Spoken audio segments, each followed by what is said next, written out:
Hello, I'm going to show you how to set up your Zapier to connect with Jill's office for Lead Zap. So we're going to go over here to the plus sign, click Create, and Zaps.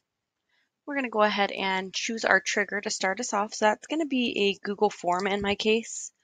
I'm just going to type form, select Google Forms here, and then we're going to choose the event that causes the trigger. So in new form response is what's going to be the trigger here. And I'm just going to choose the account that that's going to be coming from. And now I'm going to choose the specific form. So I'm just going to choose my testing form here. Continue. We're going to go ahead and test this trigger. Okay, it did pull a response, so we're going to go ahead and continue with the selected record.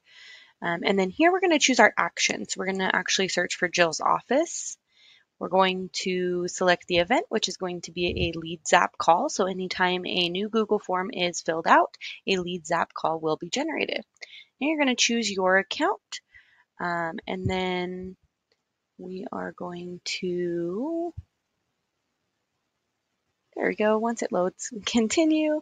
And from here, we're going to map out our field. So this is going to be the information that you're pulling from the form. So it looks a little scary. It's not scary, I promise. We're just going to go ahead and select the plus sign here. And we're going to search for each field. So first name, I'm going to select the plus sign again and search for the last name. And we're going to skip the email here. It's not required, so I'm not putting it for this example. The phone number is the next thing we're searching.